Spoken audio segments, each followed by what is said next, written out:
Good morning बच्चों। जैसा कि आप लोग जानते हैं कि मैं अभिषेक अवस्थी आपकी सारी केमिस्ट्री प्रॉब्लम्स को सॉल्व करने के लिए आपके सामने मेरे यूट्यूब चैनल कैम माइंड कोचिंग में आया हूं और आपकी सारी प्रॉब्लम्स जो कि केमिस्ट्री में रिलेटेड हैं वो आप मेरे कमेंट्स पार्ट पर भेज सकते हैं और सुटेबल उनके आंसर्स और आपकी प्रॉब्लम्स को मैं जल्दी ही रिप्लाई करूंगा अपने नए वीडियो से।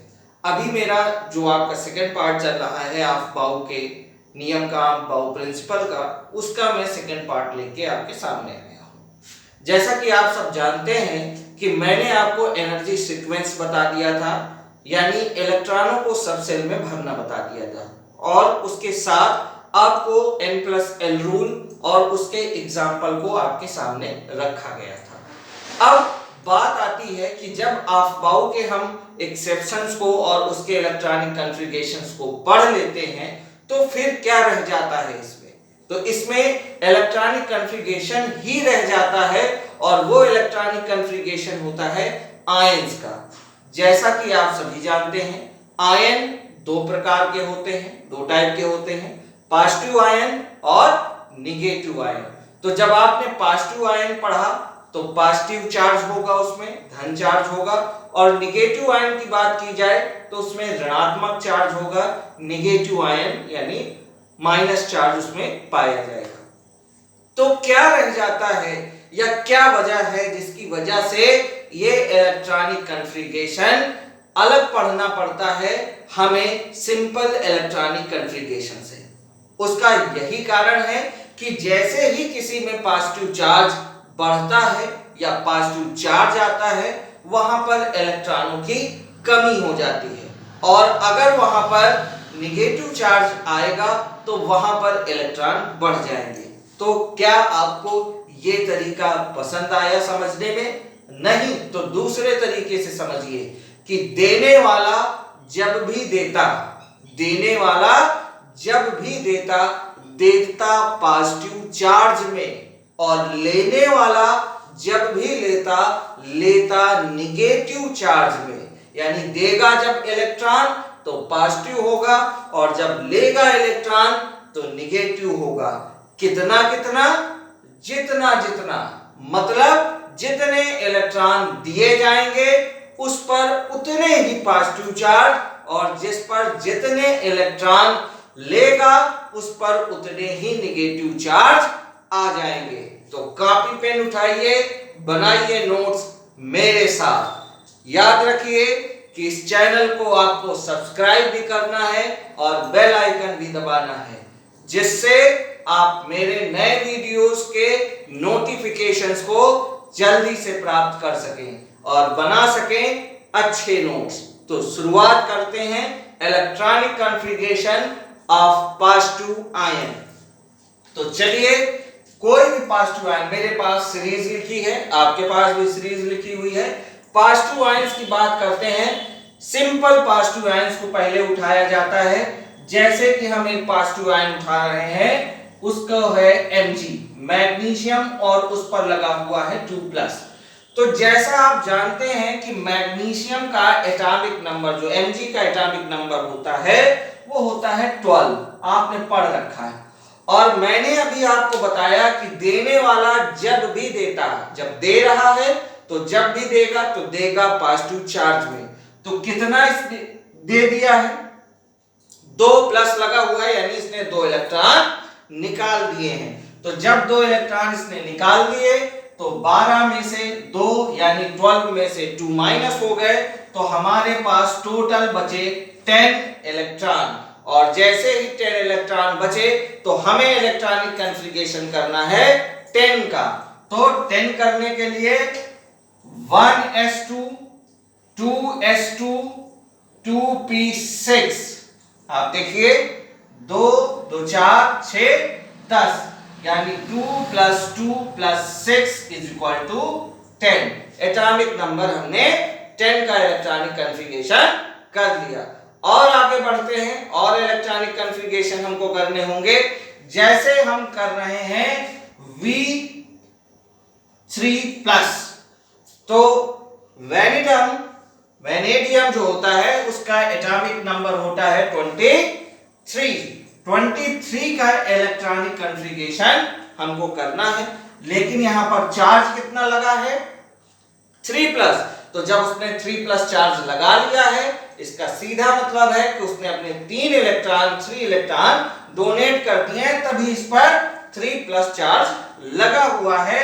तो अब यहां पर -3 हो जाने से टोटल यहां पर हमें कितना मिल रहा है 20 इलेक्ट्रॉन्स यहां पर प्रेजेंट है, और इन 20 इलेक्ट्रॉन्स का हमको इलेक्ट्रॉनिक कॉन्फ़िगरेशन करना है। तो चलिए इलेक्ट्रॉनिक कॉन्फ़िगरेशन करते हैं। 1s2 2s2 2p6 3s2 3p6। चलिए पहले जोड़ लेते हैं। 2 + 2 + 6 + 2 + 6 टोटल कितना हुआ 2 + 2 4 + 6 10 2 12 6 18 और 18 + 2 4s2। तो क्या हो जाएगा यहां पर बन जाएगा 20 एटॉमिक नंबर। तो इस तरीके से आपने सीरीज बना ली, सीक्वल बना लिए। चलिए और आगे बढ़ते हैं। मान लिया हमें करना है Zn2+ का, जिंक Zn2+। तो जिंक का एटॉमिक नंबर आपको बहुत अच्छे से पता है 30 होता है। 30 में आप 2 माइनस कर दीजिए तो बच गया 28। 28 का एटॉमिक नंबर आपको पता होना चाहिए, उसका इलेक्ट्रॉनिक कॉन्फ़िगरेशन करना चाहिए। तो चलिए हम इलेक्ट्रॉनिक कॉन्फ़िगरेशन करते हैं, बहुत आसान है, करिए। 1s2 2s2 2p6 3s2 3p6 4s2 3d10 होता है। 10 में से 2 इलेक्ट्रॉन निकल जाएंगे तो कितना बचेगा 8 3d8। वाह, आपने इलेक्ट्रॉनिक कॉन्फ़िगरेशन कर लिया। लेकिन एक मिनट, ये इलेक्ट्रॉनिक कॉन्फ़िगरेशन गलत है। क्यों? मैंने तो इलेक्ट्रॉन 2 निकाले, प्रश्न यहां ये आ रहा है, आप कह रहे हैं उधर से कि 2 इलेक्ट्रॉन तो निकाल दिए हैं, फिर ये गलत कैसे हो रहा है? जोड़ लीजिए, देखिए 2 2 4 6 10 2 12 6 18 2 20 8 28 28 भी हो रहा है। तो इसमें क्या कमी है जिसकी वजह से ये गलत हो गया? ठहरिए, मैंने आपको शुरुआत में ही बताया था कि ऑफ-बाउ प्रिंसिपल सेल का अरेंजमेंट नहीं दिखाता। ये प्रिंसिपल ऑर्डर है, एनर्जी सीक्वेंस है, जिसमें एनर्जी के फ्लो को दिखाया जाता है, यानी ये ऑर्डर ऑफ एनर्जी अरेंजमेंट है। जिस सब सेल की एनर्जी कम होगी वो पहले होगा, जिस सब सेल की एनर्जी ज्यादा होगी वो बाद में होगा। यहां पर आप सेल के अरेंजमेंट को देखिए तो शुरुआती सेल्स का अरेंजमेंट 1 है, फिर 2 है, लेकिन 3 से गड़बड़ हो जाता है। 3 में 3 3 4 3 आता है। ये सीक्वेंस सेल का नहीं है। सेल का अरेंजमेंट होना चाहिए 3 3 3 then 4, यानी आउटर सेल यहां पर 4 है। और जब भी इलेक्ट्रॉन दिया जाएगा या लिया जाएगा तो वो आउटर सेल से लिया जाएगा। अभी भी नहीं समझ में आ रहा तो इसको हम दूसरे तरीके से करते हैं। ऊपर के 2 एग्जाम्पल बड़े सरल थे, उनको हमने कर लिया, तो हम नीचे के एग्जाम्पल को सॉल्व करने के लिए हम प्रयोग करते हैं एक नए तकनीक का इस्तेमाल, जिससे आसानी से हम कर ले जाए।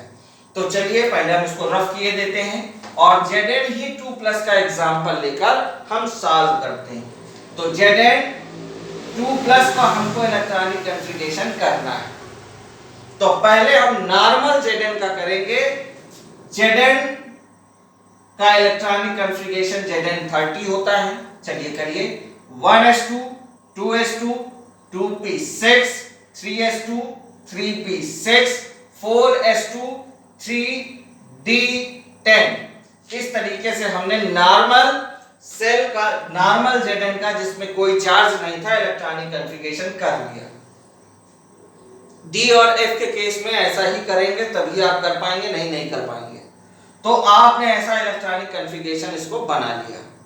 अब करना क्या है हमें ये जो सेल्स का ऑर्डर दिया हुआ है, इस सेल के ऑर्डर में इसको अरेंज कर लेंगे। तो चलिए इसके सेल्स के आर्डर में इसे अरेंज किया जाता है। तो जैसे ही आप अरेंज करेंगे तो 1 का सीक्वेंस आ जाएगा 1 2s2 2p6, ये सेकंड अरेंजमेंट हो गया। उसके बाद 3 को सभी इक्वल में लगा लीजिए 3s2 3p 3p6 और 3d10, आप इस तरीके से अरेंज कर लिए। उसके बाद बचता है 4s2, यानी ये k सेल लिखी हुई है, ये l है, ये m लिखी हुई है और ये बाद में n लिखा हुआ है। तो आउटर सेल हमारी है 4s2। अब यहां पर हमको निकालना कितने इलेक्ट्रॉन है, 2 प्लस, तो 30 में 2 गए तो बचे 28, यानी हमें 2 इलेक्ट्रॉन निकालने हैं आउटर सेल से, यहां से निकालने। तो इलेक्ट्रॉनिक कॉन्फ़िगरेशन हो जाएगा 1s2 2s2 2p6 3s2 3p6 3d10 4s0। अब हमारा इलेक्ट्रॉनिक कॉन्फ़िगरेशन सही हो गया, क्योंकि हमने आउटर सेल से इलेक्ट्रॉनों को निकाला है। इनर सेल से इलेक्ट्रॉनों को नहीं निकाला जा सकता, पहले आउटर से निकालेंगे, जब वहां खत्म हो जाएंगे तब हम इनर में आएंगे। जैसे हमें मान लिया बनाना हो, सपोज दैट हमें बनाना हो इलेक्ट्रॉनिक कॉन्फ़िगरेशन, जैसे कि हमें इलेक्ट्रॉनिक कॉन्फ़िगरेशन हमने Cr का ले लिया क्रोमियम का, तो आप Cr का इलेक्ट्रॉनिक कॉन्फ़िगरेशन लेते हैं, क्रोमियम का इलेक्ट्रॉनिक कॉन्फ़िगरेशन बनाते हैं, Cr3+ बनाते हैं। तो पहले नॉर्मल बनाएंगे, नॉर्मल बनाने के लिए Cr24 हमने ले लिया, और Cr24 बनाने के लिए 1s2 2s2 2p6 3s2 3p6 4s1 3d5 कर दिया। यही तो हमने पिछले बार बताया था कि क्रोमियम का बनाएंगे तो S से इलेक्ट्रॉन D में भेज दिए जाएंगे, जिससे ये भी हाफ फिल्ड हो जाएगा और ये भी हाफ फिल्ड हो जाएगा। ऐसा हमने कर लिया। चाहे ऐसा करें और चाहे आप सीधे लिख दें 4s2 3d4, तब भी वही चीज है, क्योंकि जब यहां से इलेक्ट्रॉन निकाले जाने हैं तो जितने इधर से निकलेंगे यहां से भी निकल जाएंगे।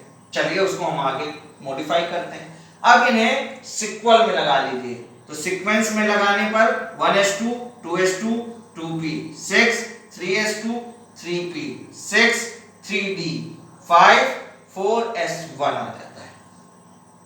अब यहां पर 24 है, -3 किया तो बचा कितना 21, यानी 3 इलेक्ट्रॉन हमको निकालने हैं।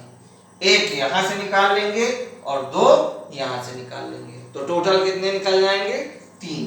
तो निकल गए 1s2 2s2 2p6 3s2 3p6 3d, यहां से 2 निकलने हैं तो 3 4s0। ये इलेक्ट्रॉनिक कॉन्फ़िगरेशन आपको मिल जाएगा किसका, Cr3+ का। और आगे बढ़ते हैं, कई सारे हैं हमारे पास एग्जांपल, एक एग्जांपल नहीं है, सैकड़ों एग्जांपल हैं, सभी मेटल्स के एग्जांपल हैं। आप इन एग्जांपल्स को बनाइए। मान लिया हमारे पास है Sn2+ और Sn4+, Sn2+ और Sn4+। एटॉमिक नंबर होता है इसका 50 एटॉमिक नंबर होता है Sn का। तो Sn का एटॉमिक नंबर आपको दिया हुआ है, एग्जांपल बनाइए, लेकिन पहले बटन को कर दीजिए प्रेस, जिससे रुक जाए, और आप पहले बनाइए, उसके बाद हम इसको सॉल्व करते हैं आपके सामने। अब कोई कह रहा होगा ये रुकेगा कैसे, अरे भाई बीच में दबाओ रुक जाएगा, रुक के पहले करो उसके बाद फिर से समझो, ठीक है। चलो अब फिर हम आपको समझाते हैं कि क्या हुआ कैसे हुआ। तो Sn पहले मैंने बताया कि किसी का भी बनाने से अच्छा है कि उसको पहले नॉर्मल फॉर्म में, यानी उसके एटॉमिक इलेक्ट्रॉनिक कॉन्फ़िगरेशन को करें। तो Sn 50 है, तो 1s2 2s2 2p6 3s2 3p6 4s2 3d10 4p6 5s2 4d10 5 p, अब जोड़ डालिए पहले 5p, अब जोड़ डालिए 5p6 को पहले जोड़िए, 2 2 4 6 10, 2 12 6 18, 2 20 10 30, 30 6 36, 37 38, 38 10 48, 48 49 50, यानी यहां पर आएगा 2, 5p2, 5p2 आ गया। इसका ऑर्डर ऑफ अरेंजमेंट करते हैं, इसके सीक्वेंस को बना लेते हैं। ये एनर्जी फॉर्म में दिया हुआ है, हम इसको सेल फॉर्म में, सेल अरेंजमेंट में बनाते हैं। तो जब अरेंजमेंट करेंगे तो हो जाएगा 1s2 2s2 2p6 3s2 3p6 3d10 4s2 4p6 4d10, उसके बाद 5s2 और 5p2। इस तरीके से इसका सेल अरेंजमेंट बन गया। ये सब सेल्स को हमने सेल्स के अरेंजमेंट में लिख दिया। अब यहां पर अगर हमको Sn2 प्लस का बनाना है तो 50 - 2 = 48 बनाना है, यानी आउटर सेल यहां पर क्या है 5p2, यहां से इलेक्ट्रॉन निकल जाएंगे तो हो जाएगा 5p0, यानी 1s2 2s2 2p6 3s2 3p6 3d10 4s2 4p6 4d10 5s2 और हो जाएगा 5p0, 2 इलेक्ट्रॉन यहां से निकल गए। अब यही अगर आपको बनाना हो Sn2 4 प्लस का, तो 4 प्लस का मतलब है 50 - 4 = 46। अब 46 का आपको बनाना है, तो 46 का बनाने के लिए क्या करेंगे, सेम यहां ये सब, यहां पर जो 5s2 लिखा हुआ है ये भी हो जाएगा 5s0। तो कर डालिए 1s2 2s2 2p6 3s2 3p6 3d10 4s2 4p6 4d10 और आ जाएगा 5s2 5p0। इस तरीके से 5s0 5p0 आपने Sn2 प्लस का भी बना लिया और Sn4 प्लस का, और जिसने बना लिया है उसको एक एक टॉफी मेरी तरफ से ले लीजिएगा, खा लीजिएगा। चलिए, तो समझ में आ गई बात। इस तरीके से आप किसी का भी बना सकते हैं इलेक्ट्रॉनिक कॉन्फ़िगरेशन, बहुत आसान है, बड़ा सरल है। और आप इलेक्ट्रॉनिक कॉन्फ़िगरेशन पॉजिटिव के बनाइए। ऑर्डर आप सबसे पहले सीक्वेंस बना लीजिए, सीक्वेंस बनाने के बाद सेल्स का अरेंजमेंट बना लीजिए 1 2 3 4 5 6 के अकॉर्डिंग, और जो आउटर सेल आए आउटर सेल से ही आपको इलेक्ट्रॉन निकालने हैं। और जब निगेटिव का बनाएंगे तो आउटर सेल में ही इलेक्ट्रॉनों को जोड़ देना है। तो चलिए, पॉजिटिव आपको समझ में आ गया, बहुत अच्छी बात है। क्यों ना हम निगेटिव बनाएं। तो निगेटिव बनाने के लिए हम इसको पहले रफ किए देते हैं। अब जब ये रफ हो गया है तो निगेटिव हम बनाते हैं। निगेटिव के तो कई सारे एग्जांपल शुरुआत से ही चालू हो जाते हैं। जैसे हमारे पास है F- O2- N3-, इस तरीके से। तो F का एटॉमिक नंबर कितना होता है 9, O का कितना होता है 8 और N का कितना होता है 7।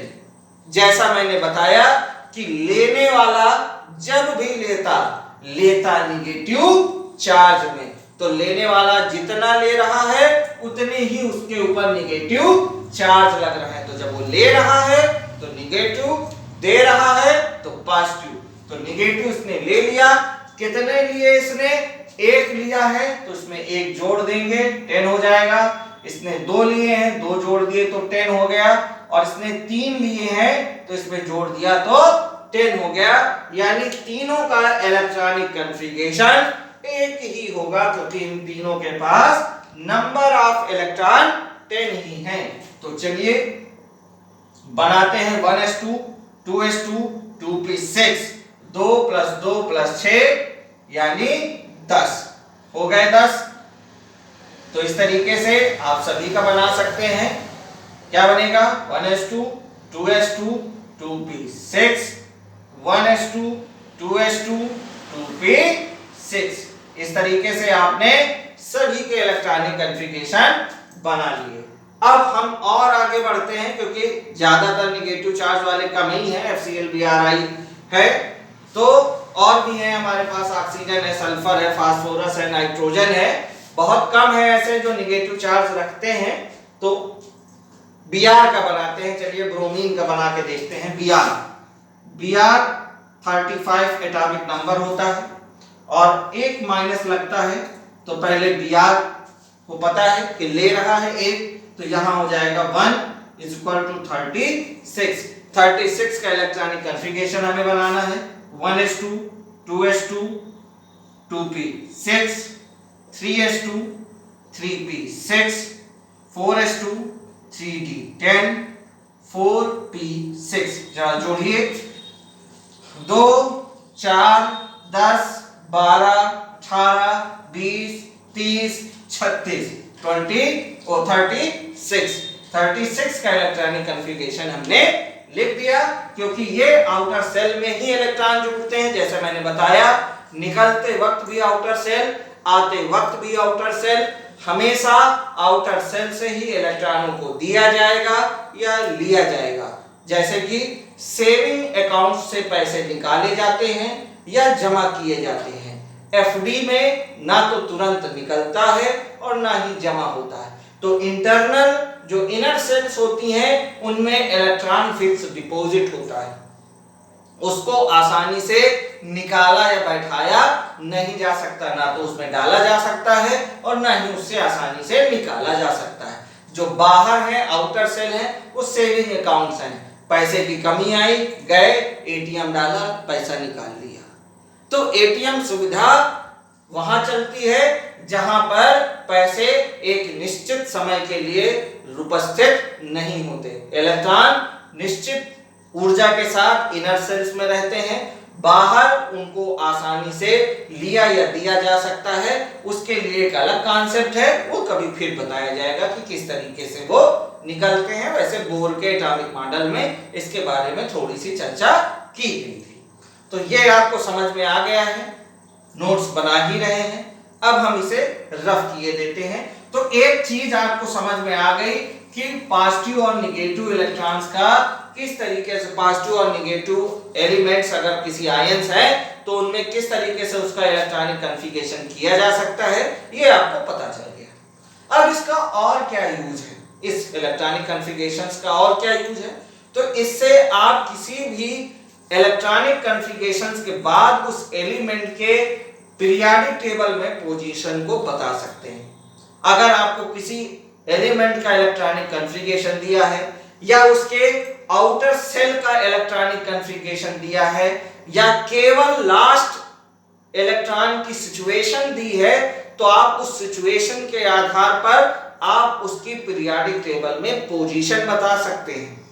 और अगर आप पीरियोडिक टेबल में पोजीशन बता ले गए तो उस पूरे ग्रुप के फिजिकल और केमिकल प्रॉपर्टी को आप इजीली एक्सप्लेन कर ले जाएंगे। तो चलिए हम किसी एलिमेंट को उठाते हैं, हमें नहीं पता कि वो कौन सा एलिमेंट है, जादू करके हम उठाते हैं। प्रयास यही रहेगा कि हम पहले S का उठाएं, P का उठाएं, D का उठाएं, F का उठाएं। तो उससे पहले आप समझ लीजिए कि अगर हमें किसी भी एलिमेंट का इलेक्ट्रॉनिक कॉन्फ़िगरेशन दिया हो तो कौन सरल है, आसानी से हम बता ले जाएंगे, कौन कठिन है जो हम नहीं बता पाएंगे। तो उस सीक्वेंस को अगर हम समझें तो वो सीक्वेंस है F S P D। नहीं समझ में आया ये क्या है? ये सीक्वेंस है कि हम कौन सा इलेक्ट्रॉनिक कॉन्फ़िगरेशन हमें मिल जाए जिसे हम आसानी से निकाल ले जाएं। तो सबसे पहले F, आप F को बहुत आसानी से निकाल सकते हैं। क्यों? क्योंकि इसमें ग्रुप नहीं होते, केवल आपको इसके पीरियड को बताना होता है, इसके ब्लॉक को बताना होता है, कंफर्म, बस हो गया। S में आपको पीरियड भी बताना है, ग्रुप भी बताना है और कौन सा ब्लॉक है ये बताना है। तो ब्लॉक तो सबको पता है कि F है तो F ब्लॉक, S है तो S ब्लॉक, P है P ब्लॉक, D है तो D ब्लॉक, लेकिन S से आपको ग्रुप बताना है। F में ग्रुप पाए ही नहीं जाते तो आपको ग्रुप बताना नहीं। P में थोड़ा कॉम्प्लिकेशन आता है ग्रुप बताने में, और D में उससे भी ज्यादा। तो ये क्रम है जिससे आप, अगर आपको F का इलेक्ट्रॉनिक कॉन्फ़िगरेशन मिल जाए या F एलिमेंट्स आपको मिल जाए तो बहुत इजी है, क्योंकि आपको केवल आपको पीरियड बताना है और किस ब्लॉक का है। तो ब्लॉक तो लिखा ही रहता है उसमें, आपको बस बता देना है कि ये F ब्लॉक है, और पीरियड बताना है तो पीरियड इलेक्ट्रॉनिक कॉन्फ़िगरेशन में दिया ही रहता है, इसलिए परेशान होने की कोई जरूरत नहीं है। तो हम शुरुआत करते हैं, पहले ही F एलिमेंट उठाते हैं। कोई F एलिमेंट जैसे 67 HO67 ले लिया, HO67। तो इलेक्ट्रॉनिक कॉन्फ़िगरेशन बनाइए 1s2 2s2 2p6 3s2 3p6 4s2 3d 10 4p6 5s2 4d10 5p6 6s2 4f, क्योंकि 4f आ गया है तो आप जोड़ डालें। 2 2 4 6 10 2 12 6 18 2 20 10 30 36 37 38 10 48 54 56 56 और 4 60 और 60 और 7 67 67।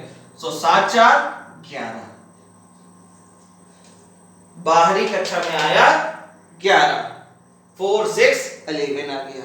अब इसको बताना है कि इसका पीरियड क्या है, आवर्त क्या है, आवर्त बताना है, और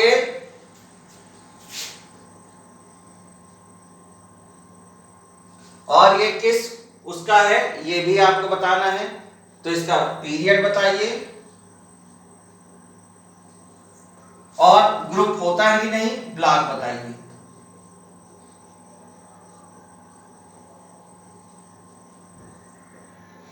तो आपको पीरियड बताना है तो उसमें सबसे बढ़िया तरीका है, पूरे इलेक्ट्रॉनिक कॉन्फ़िगरेशन को देखिए।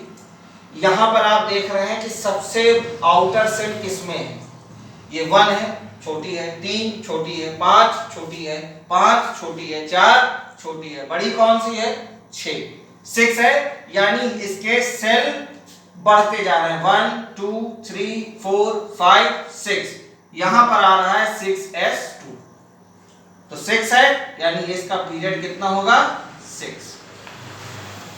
और ब्लॉक कौन सा होगा F में, आउटर सेल सबसे आखिरी में कौन सा इलेक्ट्रॉन कहां पर आ रहा है प्रवेश, F में, तो इसका ब्लॉक होगा F। इस तरीके से और हम बढ़ते हैं, Fe के बनाते हैं। जैसे Fe का हमको बनाना हो 100 का, Fm 100, तो 100 का बनाएंगे, क्या करेंगे 1s2 2s2 2p6 3s2 3p6 4s2 3d10 4p6 5s2 4d10 5p6 6s2 4f14 5d10 6p6 7s2 5f। अब रुक जाइए, अब जोड़ डालिए, यहां तक हमने जोड़ा था, फिर 60 और 10 70 80 86 87 88 88 10 98 और 2 यानी 12। अगर इलेक्ट्रॉनिक कॉन्फ़िगरेशन इसको देखिए 12 आएगा लास्ट में। अब 12 आ रहा है, 12 आ रहा है यहाँ पर। अब हमको करना क्या है, इसमें आइडेंटिफाई करना है कि इसका पीरियड कौन सा है और इसका ब्लॉक कौन सा है। तो पीरियड देखिए, यहाँ सबसे आउटर सेल कौन सी, आप उस पूरे इलेक्ट्रॉनिक कॉन्फ़िगरेशन में सबसे आउटर सेल आपको ये मिल रही है 7s2, यानी इसका पीरियड कौन सा होगा 7। और ब्लॉक कौन सा होगा, क्योंकि लास्ट में F में जा रहा है तो इसका ब्लॉक है F। तो आसानी से आपको केवल बताना होता है पीरियड और ब्लॉक। तो आपने बता दिया कि इसमें देख के कि इसके आउटर सेल है 7, तो 7 और ब्लॉक होगा F। तो यहाँ आपने इसको आइडेंटिफाई कर दिया। चलिए एफ के बारे में आपने लिख लिया, आप इसको हम रफ किए देते हैं, ठीक है। अब इसको हम रफ कर रहे हैं, कर दें, बोलो, ठीक, चलो तो कर दिया इसको। अब जब हमने इसको कर दिया तो अब एस के बारे में बात करें, क्योंकि एफ आपने आसानी से जान लिया कि किस तरीके से करते हैं। एस के लेते हैं, जैसे हमने ले लिया कैल्शियम 20, तो कैल्शियम 20 है हमारे पास, इलेक्ट्रॉनिक कॉन्फ़िगरेशन कर रहे हैं 1s2 2s2 2p 6 3s2 3p 6 4s2, देखिए 2 2 4 6 10 2 12 6 18 2 20, लास्ट में क्या आया 4s2। तो इसका पीरियड कौन सा होगा बताइए, इसका पीरियड कौन सा होगा, आगे क्या लिखा है, क्योंकि इससे आगे सब छोटी हैं 1 2 3 है, तो सबसे बड़ा कौन सा पीरियड 4, तो पीरियड हो गया 4। ब्लॉक कौन सा होगा, ब्लॉक एस, क्योंकि एस लिखा हुआ है तो ऐसा है। और ग्रुप कौन सा होगा, ऊपर 2 लिखा है तो सेकंड, और हमेशा ये याद रखिए एस को लिखा जाता है ए में, पी को लिखा जाता है ए में, और डी होते हैं बी में, यानी सेकंड ए। एस का सिंबल है ए, पी ग्रुप के साथ ए लिखा जाता है। क्यों लिखा जाता है, क्योंकि मेंडलीफ ने जब आवर्त सारणी दी थी उसमें सम और विषम तत्वों को रखा था। सम और विषम, जिनके गुण समान थे उनको सम श्रेणी में रखा गया था, और जिनके गुण उस वर्ग से मेल नहीं खाते थे उनको विषम श्रेणियों में रखा गया था। बाद में जब उसको संशोधित यानी modified Mendeleev periodic table I तो इन ग्रुप्स को अलग अलग कर दिया गया, एस को अलग, पी को अलग और डी को अलग अलग कर दिया गया। तो यहाँ इस तरीके से ये चीजें आपके सामने है। अब किसी और एस का बना के देखिए, जैसे हम बनाते हैं सीजियम का, सीजियम का बना रहे हैं 55 है हमारे पास, तो 55 का हम बना रहे हैं 55 का, तो बनाइए, चलिए 1s2 2s2 2p 6 3s2 3p 6 4s2 3d 10 4p 6 5s2 4d 10 5p 6, जरा जोड़ डालिए कितना हो रहा है 5p 6 6s, जरा जोड़िए 30 36 37 38 38 10 48 48 6 54 और 1 55, तो लास्ट में क्या आया 6s1, तो 6s1 आ गया है। इसी तरीके से 6s1 है, यानी पीरियड यहां पर आपको देखिए, तो पीरियड यहां पर है 6, ब्लॉक है यहां पर s, और ग्रुप यहां पर 1 आ रहा है, तो यहां पर जो ग्रुप होगा ये भी हो जाएगा 1 और 1, ठीक। तो s का भी आपने निकाल लिया, p का भी एग्जांपल आपने निकाल लिया। इस तरीके से इसको हम रफ किए देते हैं, इस तरीके से आपने निकाल लिया। अब हम जाते हैं p की ओर, तो p के निकालने हैं हमको, तो p के निकालने के लिए क्या करें, कोई भी p का ले लेते हैं, छोटा एग्जांपल लेते हैं, बहुत बड़ा नहीं, p15 ले लेते हैं, मान लीजिए फास्फोरस 15, तो इलेक्ट्रॉनिक कॉन्फ़िगरेशन करिए 1s2 2s2 2p 6 3s2 3p, रुक जाइए पहले जोड़ लीजिए, 2 2 4 6 10 2 12 और 12 3 12 13 14 15 3 15 हो गया। अब यहाँ हमको p का p3 निकालना है, p3 हमारे सबसे आउटर है, तो p3। अब यहाँ पर आपने 3 सबसे बड़ी है, तो यहाँ पर आवर्त जो है पीरियड वो क्या हो जाएगा 3 हो जाएगा। ब्लॉक कौन सा हो जाएगा, लिखा हुआ है ब्लॉक p हो गया, और यहाँ पर 3 लिखा हुआ है, तो यहाँ पर ग्रुप कौन सा होगा, वर्ग कौन सा होगा। आपने सोचा 3 लिख दे तो काम हो जाएगा, नहीं, जब भी होता है क्योंकि s के 2 ग्रुप पहले से ऑलरेडी ऐड होते हैं, तो यहाँ पर हमेशा 2 जोड़कर काम किया जाता है। जितना भी p में निकले या जितना d में निकले इलेक्ट्रॉन, उसमें 2 जोड़ दीजिए, +2 होता है, p +2 d +2, तो 2 जोड़ते हैं, तो 2 3 + 2 = 5, यानी यहाँ पर ग्रुप आ जाएगा कौन सा, 5th ग्रुप, और फिफ्थ के साथ क्या लिखा जाएगा, ए, तो फिफ्थ ए निकल के आएगा। इसी तरह अगर आपको मान लिया कि नियान का करना है, नियान 10, तो उसमें P6 आएगा, उसमें +2 जोड़ेंगे तो कितना हो जाएगा, 8, तो 8 तो होता नहीं। जैसे ही P6 आए यानी वो जीरो ग्रुप है, उसमें कोई ग्रुप नहीं लिखना, उसको लिख देना है जीरो ग्रुप। तो देखिए 1s2 2s2 2p6 2p6 2 2 4 6 10। तो यहां पर आवर्त क्या होगा, उसका पीरियड क्या होगा, 2 है तो 2, ब्लॉक है तो ब्लॉक तो p ही होगा क्योंकि p है, और 6 आ रहा है तो वर्ग उसका या ग्रुप उसका क्या होगा, शून्य, कोई ग्रुप नहीं। नोबल गैसेस है, इनर्ट गैस है, अक्रिय गैस है, इसलिए इसका वर्ग क्या होगा, शून्य, 18 ग्रुप। ठीक है, अब हम और आगे बढ़ते हैं, और हमारे पास कोई जैसे P का ले लेते हैं, जैसे हम ले लेते हैं एल्युमिनियम Al13, तो 1s2 2s2 2p6 3s2 3p1 आ गया, तो 3p1 लिख लीजिए, 3p1।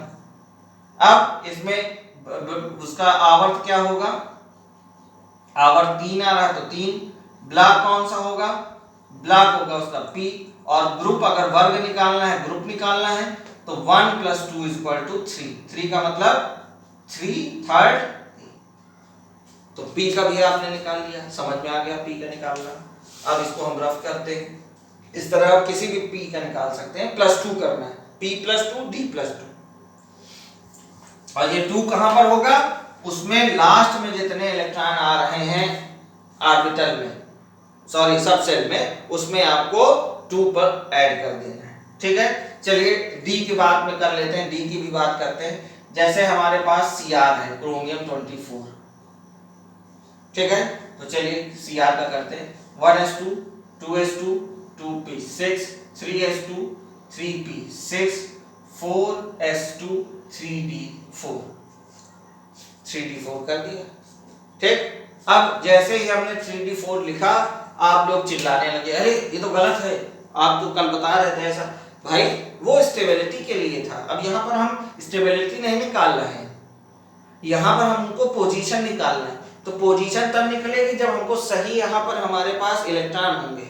हम स्टेबिलिटी, हम कंपाउंड की उस एलिमेंट की स्टेबिलिटी को नहीं यहाँ पर फिक्स करना चाहते कि वो स्टेबल है या नहीं।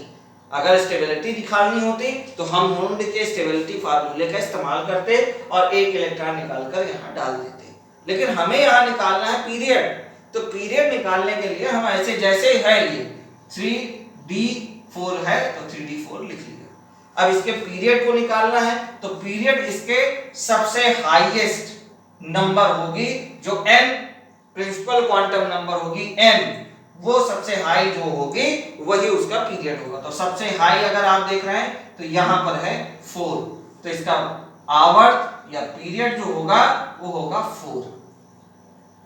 ब्लॉक आपको पता है, ब्लॉक D होगा, और इसका ग्रुप वर्ग अगर निकालना है तो मैंने बताया 4 + 2 नियम का पालन होगा, 2 जोड़ा जाएगा, तो 2 जोड़ने पर कितना आता है 6, और मैंने बताया कि S और P A होते हैं और B यानी D ग्रुप के बारे में बात की जा रही है। तो क्रोमियम का आ गया, क्या निकल के आया, ब्लॉक D पीरियड 4 और ग्रुप 6B। इस तरीके से आप निकाल सकते हैं। जैसे हमारे पास कॉपर होता या जिंक होता Zn30, तब तो क्या करते, 1s2 2s2 2p6 3s2 3p6 4s2 3d10। अब यहाँ d10 आ गया, तो p6 जब आया था तो हमने 0 कर दिया था, चलो d10 आ गया तो 0 करते, तो d में कोई 0 ग्रुप नहीं पाया जाता। d में 10 आया है तो 2 हम जोड़ेंगे, हो जाएगा 12, और 12 कोई ग्रुप नहीं होता तो फिर वो हो जाएगा 2, रिपीट मार देंगे 10 के बाद वापस से, तो क्या हो जाएगा यहाँ पर, यानी यहाँ पर आवर्त जो निकल के आएगा वो तो सबसे हाईएस्ट प्रिंसिपल क्वांटम नंबर निकल के आएगी, वो होगी 4। ग्रुप कौन सा, ब्लॉक कौन सा निकलेगा, क्योंकि ब्लॉक लास्ट में इलेक्ट्रॉन D में जा रहे हैं तो ब्लॉक हो गया डी। और वर्ग की बात करें, ग्रुप की बात करें, तो 10 + 2 = आ जाएगा 12। 12 का मतलब 1 2 आएगा, तो 2 सेकेंड और यहां पर आ जाएगा पी। ठीक है, 11 का मतलब होगा 1 और 12 का मतलब होगा 2। जब जोड़ 11 आएगा तो 1, 12 आएगा तो 2। अब एक चीज और है बेटा, अगर इनका जो 2 है जोड़ डी 2 + 2, वो कहीं ना कहीं अगर हमारा निकलता है 8, 9 और 10, 8, 9 और 10, जैसे मैंने बताया कि अगर 11 आता है तो 1 हो जाएगा, 1 फर्स्ट बी। अगर 2 आता है तो हो जाएगा सेकेंड बी। लेकिन अगर इसका जोड़ आता है 8, 9 और 10, तो ये लिखे जाते हैं थर्ड। नो ए नो बी, कोई ए नहीं लगेगा, कोई बी नहीं लगेगा, यहां पर सीधे आ जाएगा 8। चलिए हम इसको करके भी दिखाते हैं। जैसे हमारे पास है आयरन, सपोज आयरन है 26, Fe 26 है, तो 1s2 2s2 2p6 3s2 3p6 4s2 3d6 आता है, तो d6 लिख लिया हमने।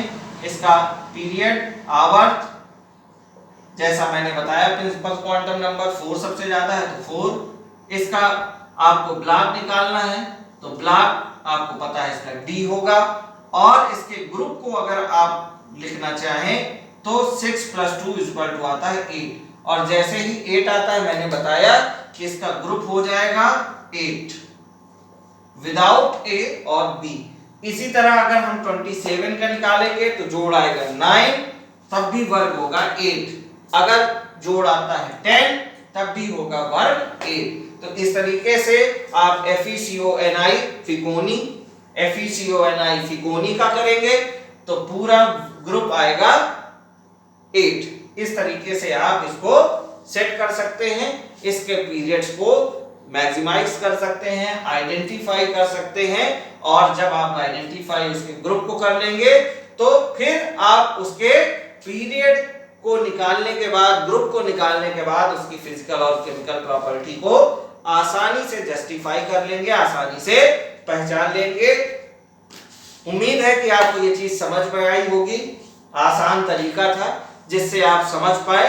और कोई प्रॉब्लम हो तो कमेंट बॉक्स में लिखिए, मुझसे संपर्क कीजिए, मुझे बताइए कि क्या परेशानी है। जल्द ही आपको मेरी वेबसाइट भी मिल जाएगी जिसमें आपको नोट्स और सारी चीजें आसानी से उपलब्ध होंगी। याद रखिए कि मैं हूं अभिषेक अवस्थी और आपके सारे केमिस्ट्री प्रॉब्लम्स को मैं सॉल्व करके आपको बताऊंगा। किसी भी प्रकार की प्रॉब्लम हो, BSc 12 फार्मेसी, किसी में भी आपको केमिस्ट्री से रिलेटेड प्रॉब्लम हो, जहां पर केमिस्ट्री है वहां पर हम आपकी प्रॉब्लम को सॉल्व करने के लिए हैं। क्वेश्चंस बताइए, प्रॉब्लम बताइए और उसके सॉल्यूशंस को नए तरीके से समझने का प्रयास करिए। धन्यवाद।